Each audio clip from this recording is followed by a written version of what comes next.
Muy buenas gente, hoy traemos un sapo muy interesante, ¿vale? Se trata del sapo común africano, su nombre científico es Sclerophrys regularis, es un poco extraño, ¿vale? Pero seguramente lo veis en muchos sitios, sobre todo en el hobby, todavía como Bufo regularis, ¿vale?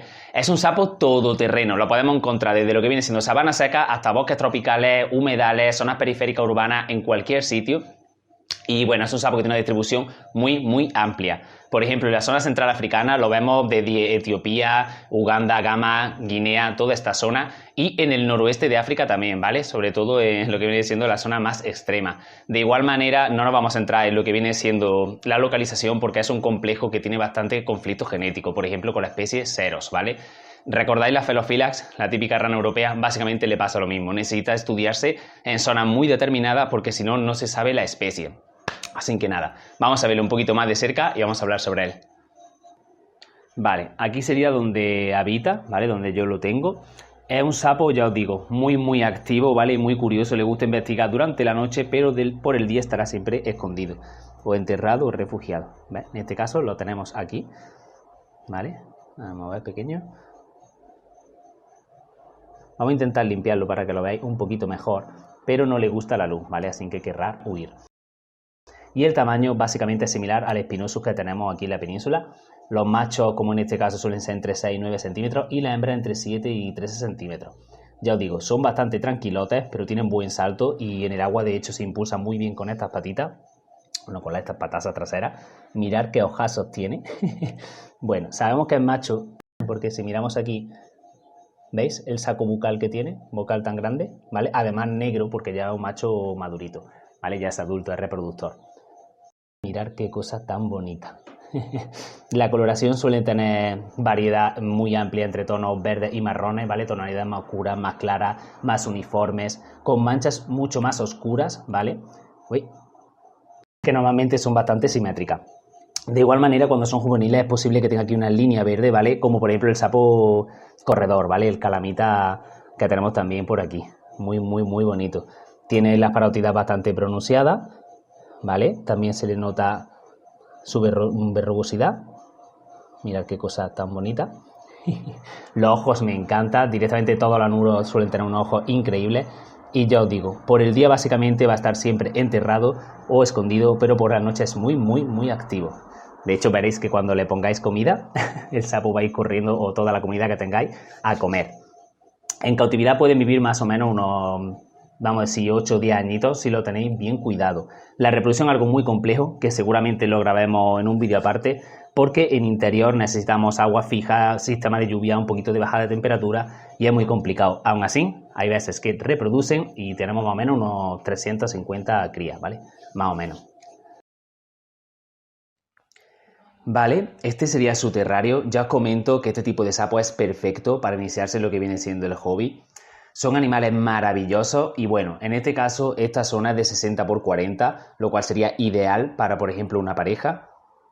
Y si tenemos una comunidad más grande, lógicamente tenemos que tener un espacio mucho más grande, ¿vale? Si tenemos más sapos, el sitio debe ser superior, ¿vale? Tenemos que ir aumentándolo.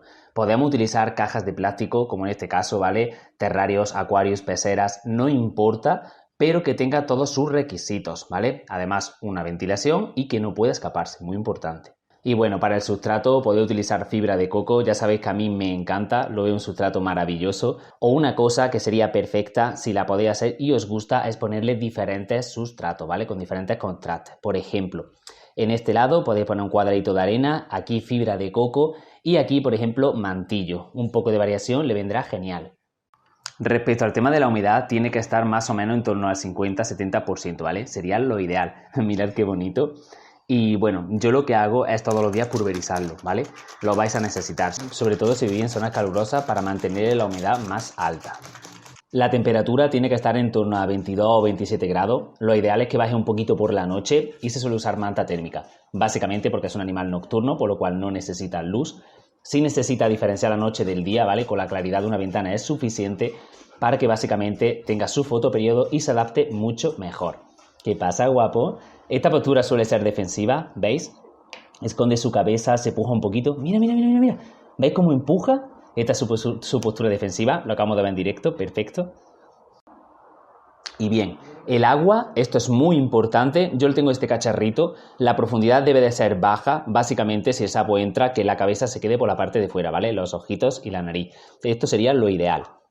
El agua es muy importante usar acondicionador de peso tortuga, el que queráis, si no tenéis que utilizar agua de botella, ¿vale? Agua mineral.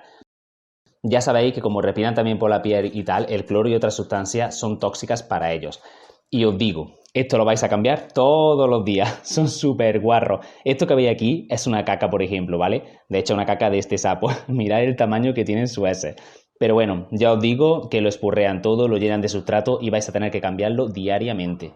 Y respecto a la decoración, es muy importante que tenga refugio, ¿vale? Esto de aquí es fundamental. También diferentes texturas, ¿vale? Porque investiga mucho. Yo me lo encuentro, por ejemplo, muchas veces subido aquí por la noche. Le encanta. Podéis ponerle, por ejemplo, raíces de manglar, musgo, plantas si las domináis, estaría genial, cositas ornamentales. Lo que queráis lo va a agradecer, ¿vale? Porque son de verdad muy curiosos.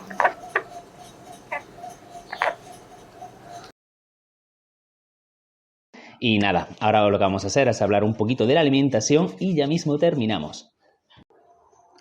Respecto a la alimentación es muy sencilla, básicamente le vais a dar 5 insectos que estén acorde a su tamaño, ¿vale? Ya sabéis que yo tengo predilección por las cucarachas porque tienen mucha proteína, bajo nivel de grasa y buenos niveles de calcio fósforo. De igual manera, ya os digo que podéis darle cualquier tipo de insecto y a mí lo que me gusta personalmente es dárselo a la hora crepuscular nocturna, ¿vale? Ya depende cómo lo gastéis. Muy importante si queréis variarle un poquito, por ejemplo con carne, que le deis un ratón a la semana. Si lo hacéis está bien, genial, tened cuidado, ¿vale? Y revisarlo. Y el tema de los suplementos vitamínicos y calcio, esto tenéis que dárselo siempre, ¿vale? No importa si son separados, si están en conjunto el calcio y las vitaminas, si son específicos de reptiles, de anfibios generales, no pasa nada. Pero esto tenéis que añadirlo a su alimento, ¿vale? Para que él lo ingiera. Si no sabéis cómo funciona, que es muy sencillo, hago un vídeo al respecto, pero no creo que sea necesario. Y nada, espero que haya gustado y próximamente más.